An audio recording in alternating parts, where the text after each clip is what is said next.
Yeah, most people call me a visionary, and I am a visionary. Like I saw the legalization of marijuana way back when. I just had no clue it would take this long. You must stay at the center of that mountain. There are 7 billion people in the world. Not everyone's gonna get this. Hello, Bruce Perlowin. How did you get this name, the King of Hemp, the King of Marijuana, the King of Pot? How did that happen?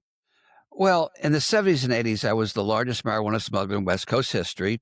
And they did a newspaper article entitled The King of Pot. I think it was 1978 on an LA Times reporter. And he was just covering my arrest and my organization. And so that was the title that they described me. So the media gave me that title. Now, the King of Hemp came much later because and the real King of Hemp is the guy that wrote the book, The Emperor Wears No Clothes. He was an awesome advocate for hemp, an educator for hemp.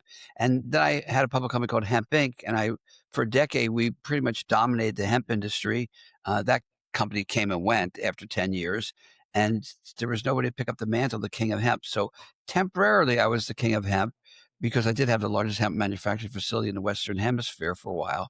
Now that title goes to the next hemp enthusiast. So, but Yeah. I'm still the king of pot. Even though I wasn't the largest, I was the largest in West Coast history. Yeah, I mean, you're the King of Pot in my book too. I think I first heard about you and the historic lore of your legend, and I think that I first heard about it on Spike TV many moons ago. Do you know Spike TV? No, but that was probably a replay of a CNBC documentary called Marijuana Inc. Inside America's Pot Industry. Yep. At the time, it was the number one watched show documentary in CNBC history, and they played it like 500 times over the years. And then Netflix picked it up, and other people were playing it.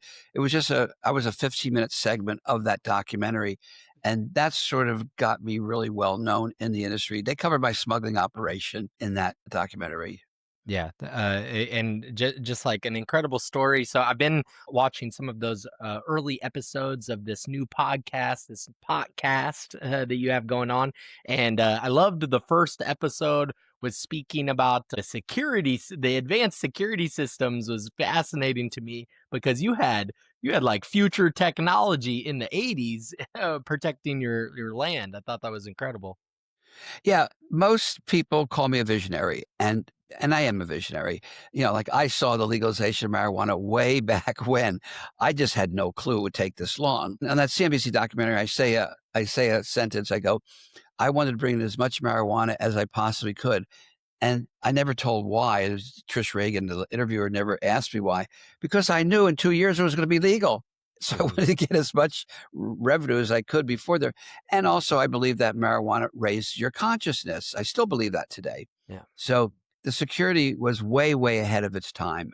Some of the ultrasound and infrared technologies, the camera technologies, it was on the cutting. I mean, I had millions of dollars to spend. I was like a kid in the candy store. Yeah. So I bought starlight scopes, parabolic mics, everything you could think of was there and more.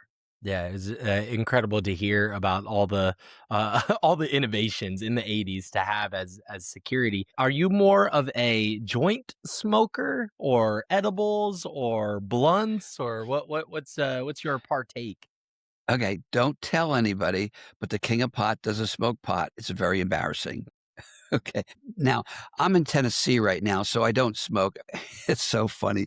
I have a 17-year-old stepdaughter, and the few times that I do smoke, maybe once every 6 months to go to bed, I'll talk about my partaking in a second. Hmm. You gotta hide it from the teenager. I grew up hiding it from my parents. Now I find myself hiding it from my stepdaughter because she's Hmm. a good kid, straight laced, a dance enthusiast on the dance team and goes to international competition, national competition. So she's a high performance athlete. So they tend not to do drugs. Anyways, Yeah. my if I was in California or a legal state, I would smoke a half a toke to 1.5 tokes, not edibles. Edibles knock me out the whole next day. That's just my metabolism. So I don't like that. But boy, I'll tell you what, there's nothing that beats a half a toke to 1.5 tokes. Because here's what happens 74 years old. I got upper neck pain. I got lower back pain, like most people my age do. First happens, the pain is gone, 100%. Second thing that happens, my body totally relax. Third thing that happens, I start getting these amazing creative insights. And the fourth thing that happens is I just gently go right to sleep. So as a therapeutic sleep aid, pain reliever, there's nothing that beats it. Not aspirin, not Tylenol, not pharmaceutical painkillers. So that would be my use of choice Yeah. in a legal state. When I'm not in a legal state, I just wait. When I heard you speak one time at I think it was Hemp Con in Daly City here in the Bay Area, sounds very much like what you're describing. Is that there's a Goldilocks region to get to. So many people use marijuana very abusively. When I was growing up, I'm from Omaha, Nebraska. I-80 runs through Omaha, Nebraska, through the center of the country. So lots of drugs are getting peddled through that interstate. Growing up, the culture around marijuana, how much weed can you get smoked in a day? But I like this idea that it doesn't need to be this overload of many milligrams of THC in your body. I think that that's counter effective. Just like, you could have a really great experience in certain psychedelics, but overdoing it is still overdoing it. There is still a threshold for the kinds of benefits that you would get. Yeah, I am clearly an advocate for marijuana and for psychedelics, but let's talk about overdoing it for a second. Yeah. When I grew up, we did on the weekends. Okay, Yeah. the concept of wake and bake did not exist, and Hmm. I believe we're somewhere around 7% THC. At Hmm. HempCon, that one in Daly City, for the first time, because there was a lot of HempCons, I started noticing these kids outside in the street totally passed out because they were dabbing, and Yeah. dabbing. Today, it's 97% THC. Back then, it was Right. probably 60 to 70%. That's way too strong. And Hmm. for our developing brain in between, I believe, 17 and 25, there's science now.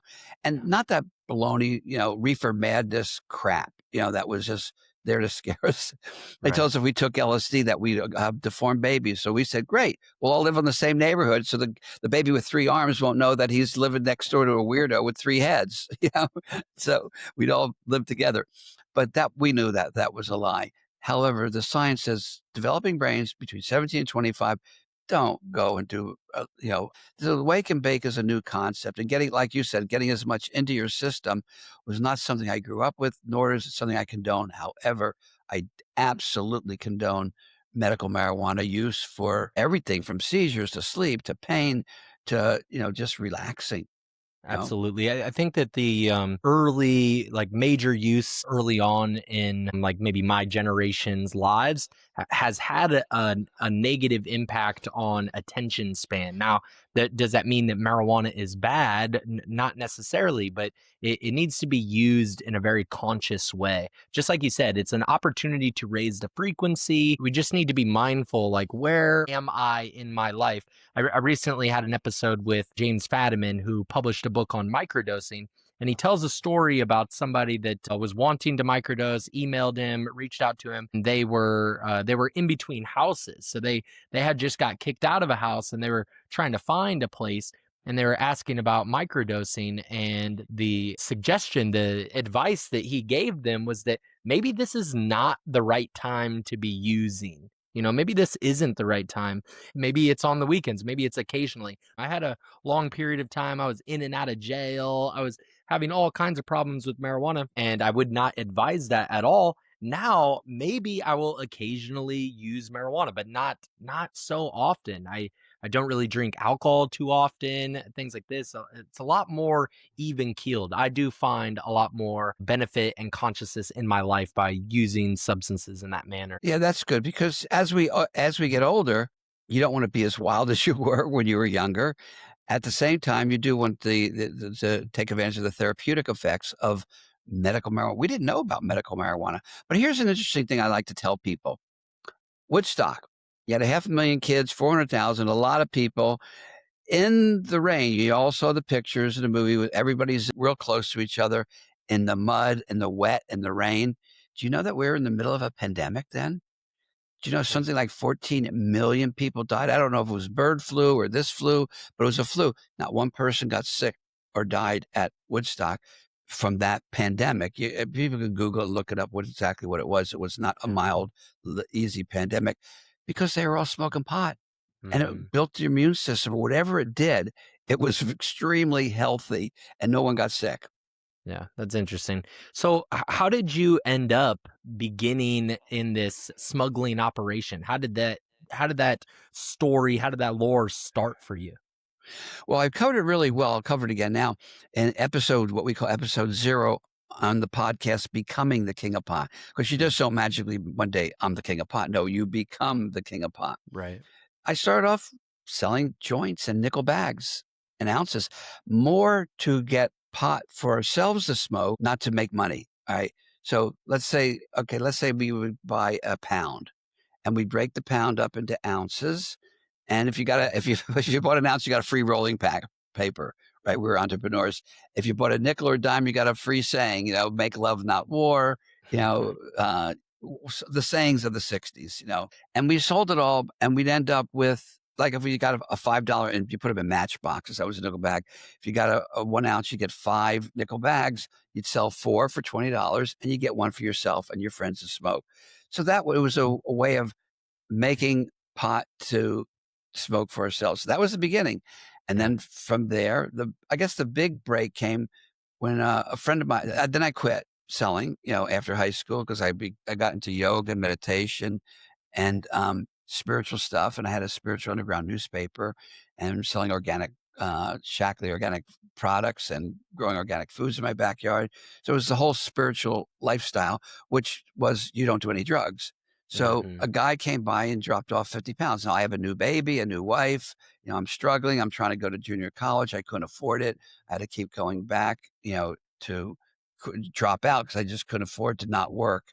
I had my own company trimming trees. We had called the Tree People, and the Spiritual Underground newspaper, which we sold ads to. So he says, "Can I drop a 50-pound bale off?" All right. And he came down from Gainesville, and the pot came in on the west coast of Florida, went through the university in Tampa to the university in Gainesville, and the kids that went to North Miami High and Norland High, where I went to, bring it down to Miami to their friends. He says, "You're not hot. You haven't been dealing for a long time. Let me store it here. And you can sell some if you want." The first 50-pound bale, we sold 17 pounds. Me and David Tobias, we teamed up as the partners in our marijuana venture. And we were already partners in the tree trimming company. And he gave us $500 for storing it. So we made $170, $10 a pound plus the 500. The next time he brought down a 50-pound bale, we sold the whole thing. Hmm. So he didn't even pay us the $50 for storing. He just let us make $10 a pound. Maybe he did pay us $50 to store it. I don't remember. But I remember having my first $1,000 saved up. And that's $1978. That Uh, Bruce, I want to pause you real quick. That is incredible numbers because when I was a teenager, selling a pound of marijuana when I was a teenager, I would get $1,000 a pound. You're getting $10 a pound is crazy. These pounds are going for like $4,000, 4,200 if you sold it, eighth by eighth. And I can't imagine like at that time, like you can't be if I was only making $10 a pound, I'm not in it for trying to bring drugs to the streets or anything. I'm in it for good reason. Yeah. So here's the numbers. You bought it off the boat in Florida. Keep in mind where Florida is geographically. Mhm. Untold millions, and this is not exaggeration. One group out of Everglades City, which is the west coast of Florida, in 28 days brought in 1.5 million pounds. That was one group. That was not the groups bringing it into all over Key West, all over Florida. Okay. I one time overflew looking for my freighter when I became a smuggler. I went from dealing to smuggler, and there were 7 freighters lined up, each with 50 to 100,000 pounds on. So you have so $10 a pound. So the price off the boat was like 200 to 2.25. All right, so let's say 200. All right, because you got a big load, 50,000 pounds. $10 a pound is $500,000. So you couldn't make that with the homegrown because you couldn't get $500,000 or 50,000 pounds. Mhm. So you made $1,000 a pound, which was the market back then Mhm. for when you were growing up. Us, we just had millions of pounds to deal with. 1 million pounds times $10 is $10 million as an Sure. example. Wow, yeah, that's incredible numbers.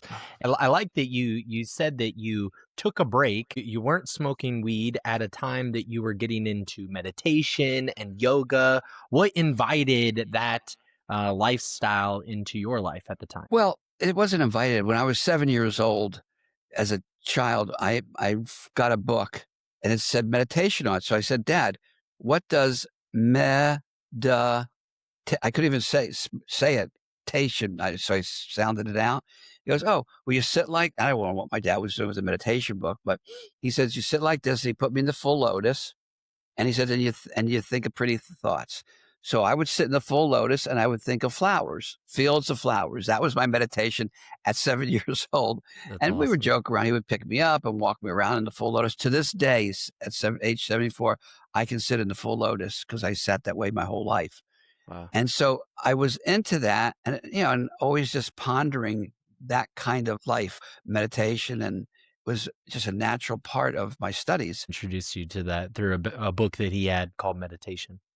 Yeah, and then in high Awesome. school, we used to go to the Theosophical Society, and we used to go to Yogi Ramen, take, Hatha yoga lessons in the park, in Reynolds Park and in, Coconut Grove Park. Mm. So it was a something I galvanized to, and I remember I had a big, thick book on yoga, on Hatha yoga with all the different poses, and I was a gymnast and a weightlifting champion growing up, so I would do all those poses. I'd look at the picture, I go, "Oh, I could do that," and I'd do that. So I just grew up doing it, so I it lend that kind of interest lend myself to living that kind of a lifestyle later on. Yeah, that's awesome. Do you still have a meditation practice? Do you still are you still very regular in your meditation practice? The practice I use now is mostly Kundalini yoga because my fiance is a certified Kundalini yoga instructor, Beautiful. and it's a little bit more aggressive than Hatha yoga, although at my age, Hatha yoga is good too.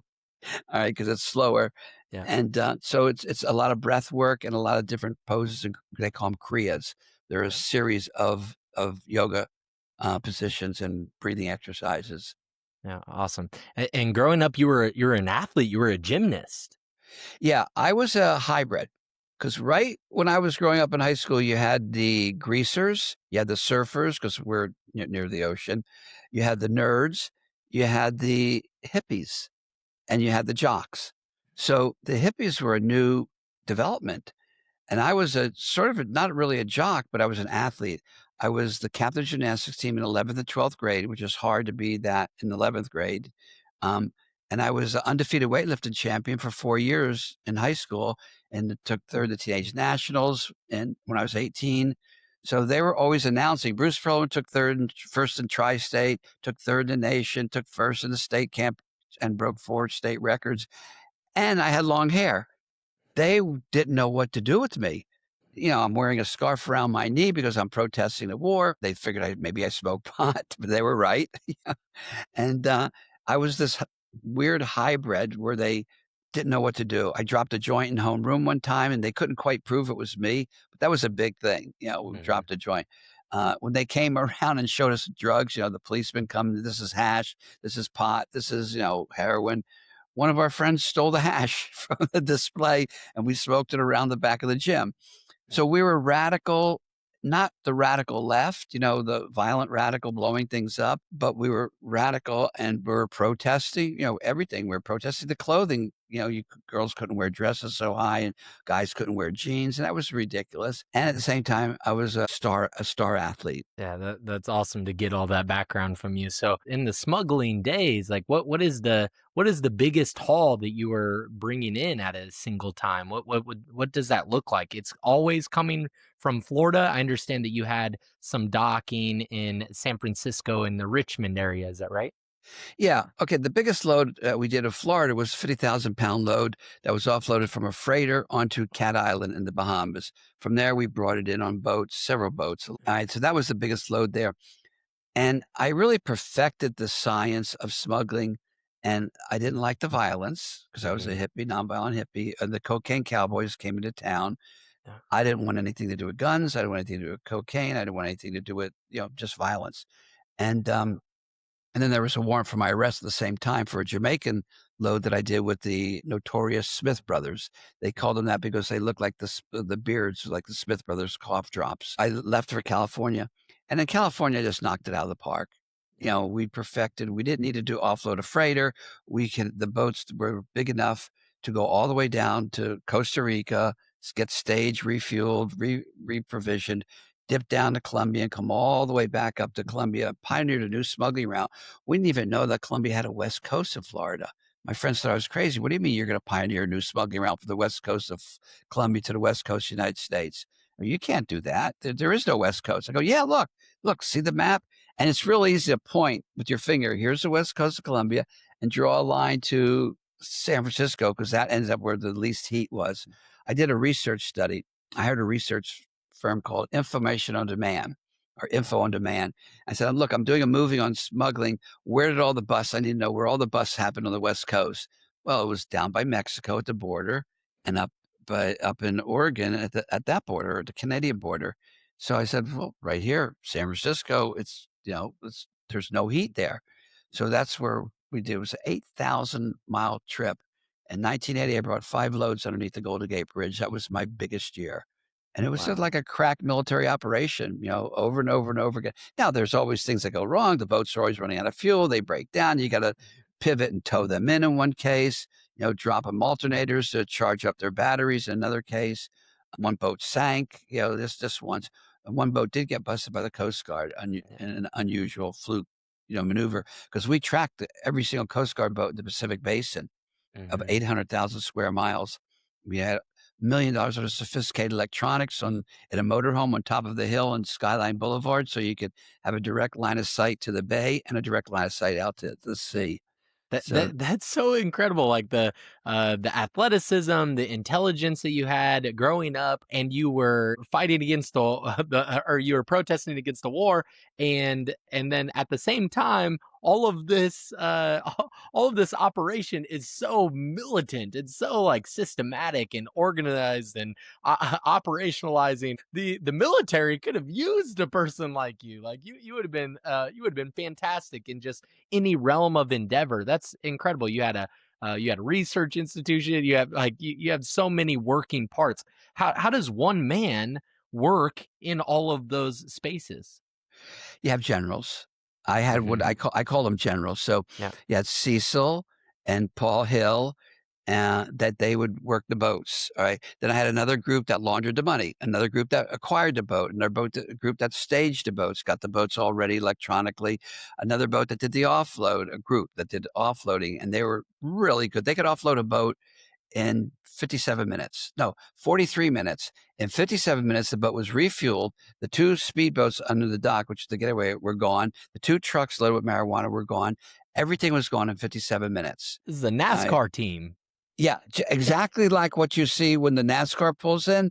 That's what it was like. I mean, keep in mind, you got, $9 million. That's wholesale price. Hmm. That's what I got for those loads. Hmm. And so you do it quick.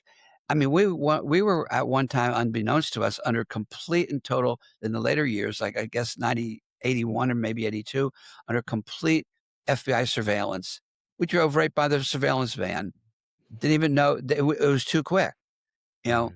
I remember one time when the boat would come underneath the Golden Gate Bridge, the guy overwatching would say it to the walkie-talkie, and the walkie-talkies, we shaved the frequencies, so we talked in between channels that nobody had those frequencies. Nobody. It was our own private frequencies because we shaved them and calibrated them to be like a secret frequency. So you say, "What time is it?" That's all you say. Now the people at the dock know that that boat in exactly 45 minutes is gonna be pulling into the dock. So the route was underneath the Golden Gate Bridge, around the south side of Angel Island. You never went through Raccoon Straits because a fishing boat doesn't belong there. And boats have gotten busted there for being out of place. So you look like you're going towards San Francisco. You curve north, you go underneath the San Rafael Richmond Bridge, and our dock was about 1,000 feet on the other side north of the bridge. What was so cool about that, if they were watching you or anyone was watching you on radar, you would disappear into what's called a radar shadow. Now, what that is like, here's a bridge, and imagine a flashlight flashing on this bridge. There's a shadow behind the bridge. Hmm. Well, it's the same with radar. So that boat would just disappear from the radar, pull into our dock, So, anyways, I was the guy looking. The first 5 trips, I was on the dock, make sure everything was perfect. Mhm. My position was on. You got 3 guys in the hole or 2 guys in the hole. Now you got to change those guys out every 15 minutes because they'll get asphyxiated. It's hot and smelly down Mhm. there, and they'll pass out. And they Mhm. don't know that. They'll overheat, so you get them out. I was on the deck of the boat, and from the deck of the boat, you went up to the dock, and according to where the tide was, it was either a very tall lift or not such a big lift. And then from there into the truck, and you had to have 3 guys in the truck because you had to stack it perfectly. You could just throw it in there, right? So it took more manpower. And I would watch everything and make sure at the same time the boat's being refueled, make sure everything went perfect. And then I got busted for an outstanding warrant. And so I couldn't be on the 5th or the 6th trip. So they just did it themselves. While I was in county jail, a load came in. 10 days later, another load came in. So we were really rocking that whole year.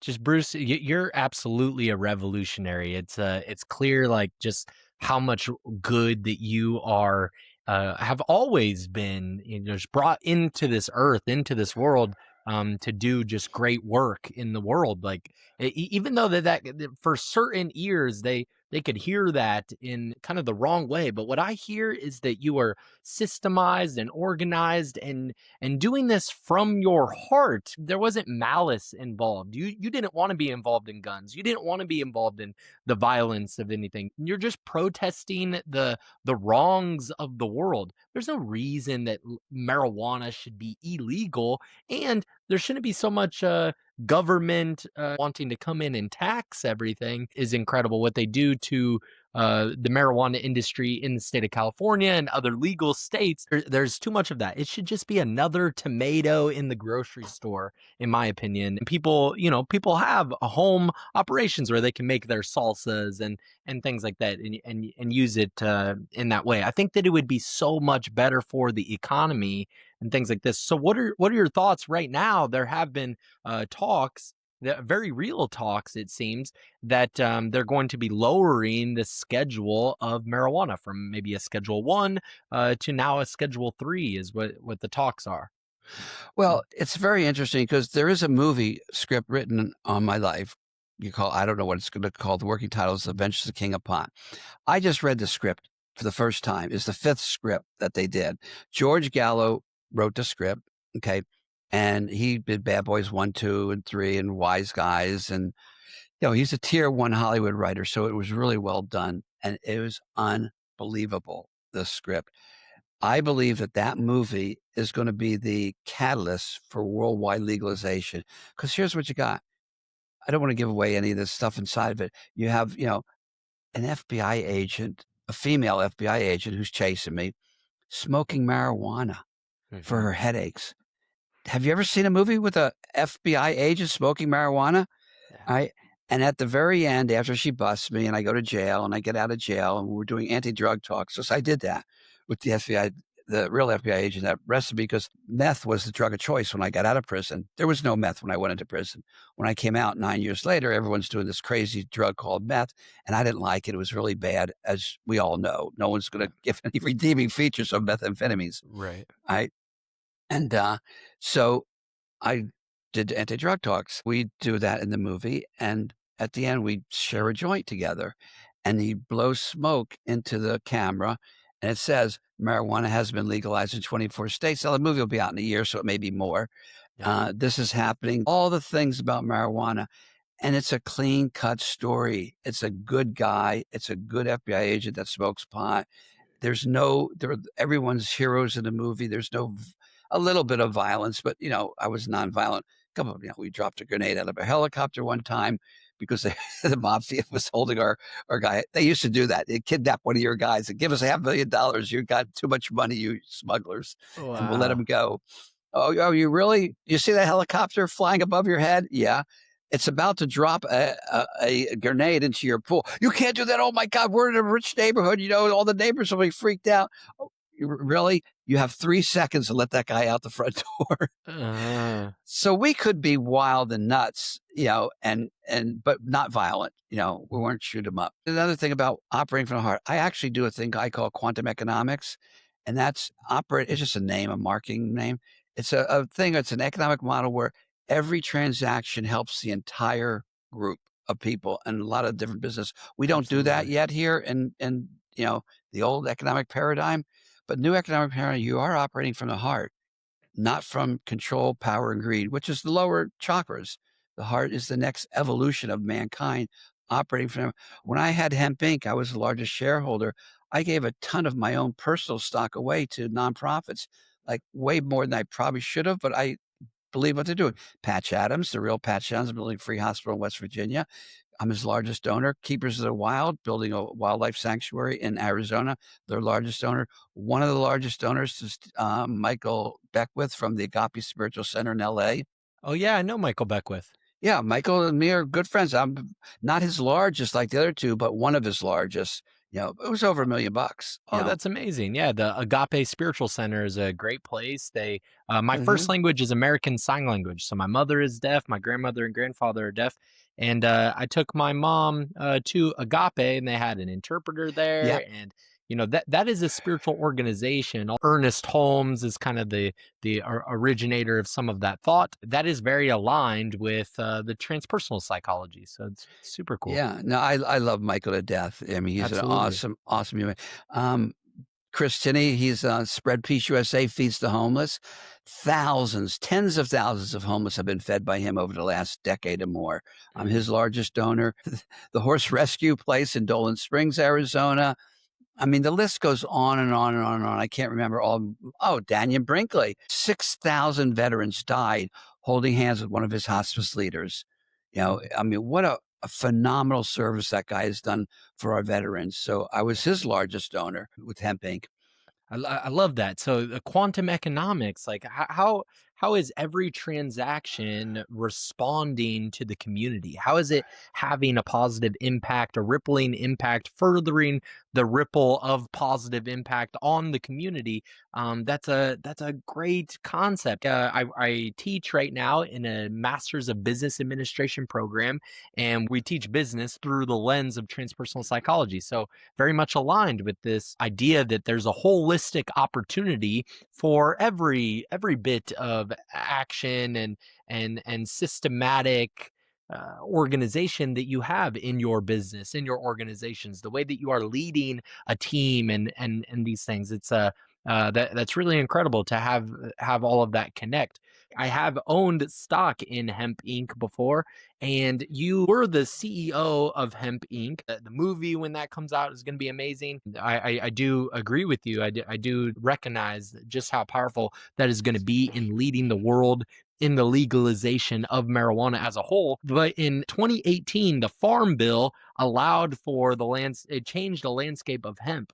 When you were beginning Hemp Inc., how did that affect you? What was that transition like? What was that farm bill being enacted like for you? Well, it was great because, I'm into industrial hemp more than the CBD part. We did do CBD because that became the thing to do. Right. Um, but and we grew a lot of industrial hemp and, clothing. You can make clothing out of it. You Yeah. can make so many products, 50,000 products, Mm. 25 to 50,000 products of hemp. I wear hemp shoes most of the time.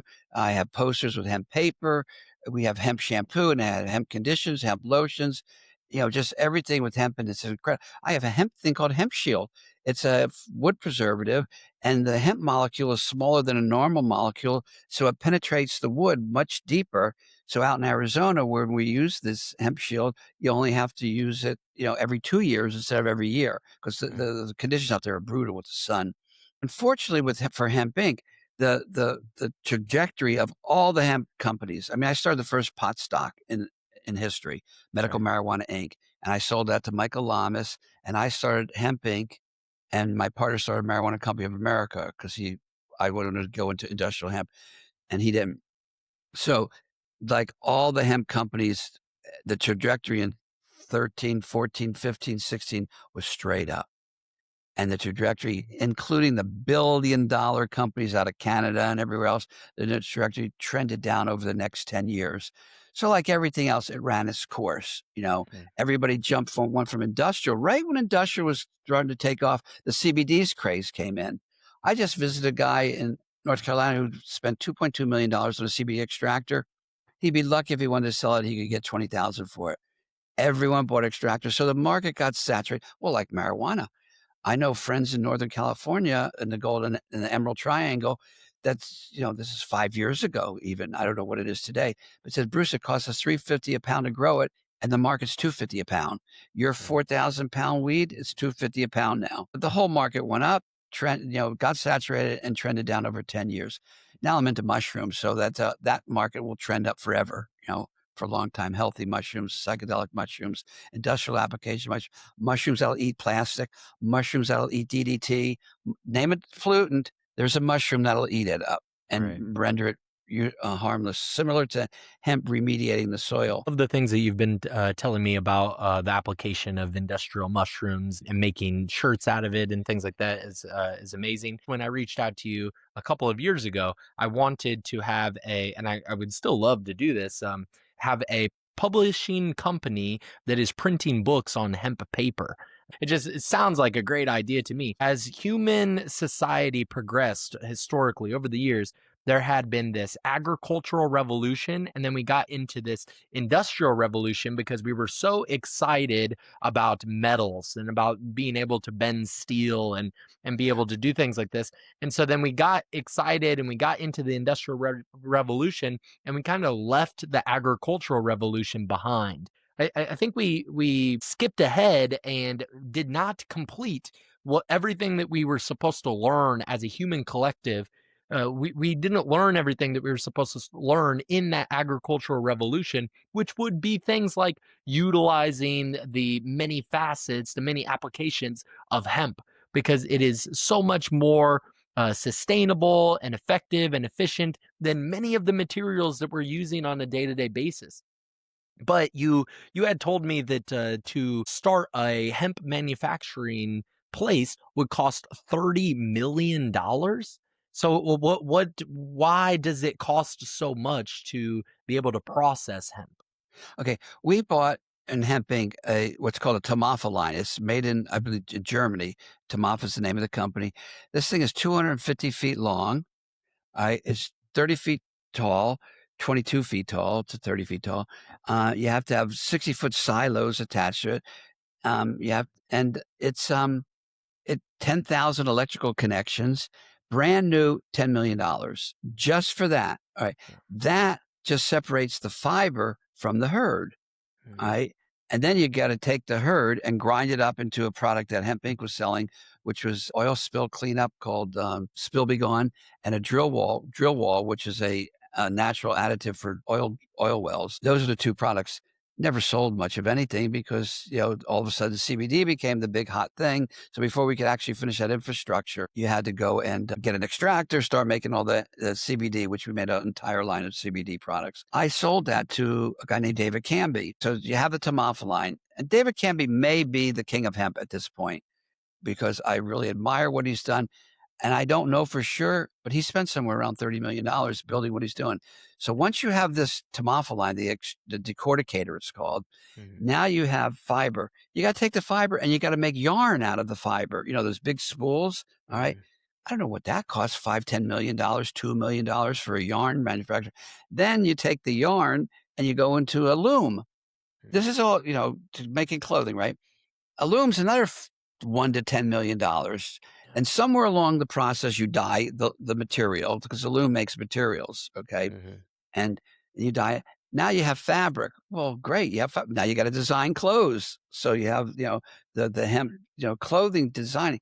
That is a massive, massive infrastructure. So David Canby, he did an amazing job with the first of what I hope would be many. If we're going to compete on the international scale with hemp, you need not one plant like David has. You need 20 of them, 200 of them around America. Yeah. So we just don't have the infrastructure. We're getting it slowly. In Spring Hope, where my factory was, the Chinese put in a $10 million hemp seed, hemp heart manufacturing. And the reason I like that is because they throw away the hemp husk. I use Right. that hemp husk in my future mycelium cakes. They call them. So they grow Yeah. mushrooms, healthy mushrooms on. So that's my next venture is to become the largest substrate manufacturer in the world for healthy mushrooms. Yeah. It's a huge initial investment and build of infrastructure. America has had an ongoing issue with not having enough manufacturing in the states that is sustainable in a way that would allow people to have livable wages and things like this, so that we can compete with the larger markets and things. It would just be such a great opportunity if we had some insight on the political trajectory of America right now. It is an encouragement for us to be organized, to be systematic, to build the infrastructure that we want to see in the world, so that we can create the future that we want to see in the world. I love that you are such a pioneer. You are a hemp seed for all of that to grow and be created, and that's incredible. And so now your ventures are, mushroom cakes and mycelium and things. What are the many applications with mushrooms that you're excited about? Oh my God. One of my friends has a public company called Mushrooms Inc. So if you guys want a hot stock tip, that's my hot stock tip. Mushrooms Inc. Anyways, they have a patent on a bandage. All right. Remember, mycelium is the root, mushroom roots. The mushroom that we call mushroom is not the mushroom. The mushroom's underground in this mycelium that is everywhere, all over the world. And what we call a mushroom is the fruiting body that Mhm. sprouts up just to release the spores. Okay. The mycelium is a fiber. I know people making wood chairs out of that fiber. I know people making insulation of those beads that you put in packaging. How about making those out of mycelium? They biodegrade in a week, 2 weeks. So, anyways, Mushrooms Inc. has a bandage. If there's an infection underneath, the bandage turns color. Now that's patented. All right. There's your hot stock tip for today. Okay. Is Mushrooms Inc. It is a great company. And they're working with, since they are the only mushroom company in a public company in America, they're working with PhDs, MSRM, Mushrooms Inc. It's really low right now. Now's the time people should, it's better than cryptocurrency. Okay. Hot stock tip from Bruce. All right. Well, thank you. I appreciate that. You're involved in all of these things that are so incredible. What advice might you have for young entrepreneurs entering the space of hemp or mushrooms or these industries? It seems like behind all of the lore of your legendary story, behind all of that, there's a very intricate, very thoughtful mind in business. What would be your advice to young entrepreneurs wanting to get in these innovative spaces? Okay, well, first of all, mushrooms, healthy mushrooms, golden oyster, pink oyster, reishi, shiitake, lion's mane, especially lion's mane. That's good for your memory and for brain for older people. But these kids are making $25 to $35,000 net a month growing healthy mushrooms, selling to the store, at the farmer's market, Wow. restaurants. So that's a big industry. When I say marketing from the heart, I want to jump back to that. The closest thing we have in our current economic paradigm of marketing from the heart is triple bottom line, which a lot of companies are adopting triple bottom line. And the same thing for the young entrepreneur. And the old economic paradigm that's built on power, control, and greed, it ain't working anymore. The new economic paradigm coming from the heart is what's the future economic paradigm that's emerging on earth. So just look up triple bottom line. It goes people, planet, profits. So that's the closest thing to get your mind thinking about how to do it. Quantum economics is a bit complex. You have to create all whole new, what I call ecosystems that don't really exist. You have to make them all new and work together synergistically. And there's no such thing as competition. It's co-opetition.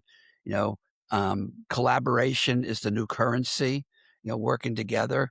Um, and so the young entrepreneur, triple bottom line, get into healthy mushrooms. Check it out because that's unlike the hemp industry, one skyrocketing up, leveled off, and then slowly trended down. There's so many applications of the healthy mushroom industry, from wood to bandages. If I had clothes made out of lion's mane, guess what my body would be absorbing right now? The active ingredients in lion's mane. Triple bottom line, go into healthy mushrooms and invest in Mushrooms Inc.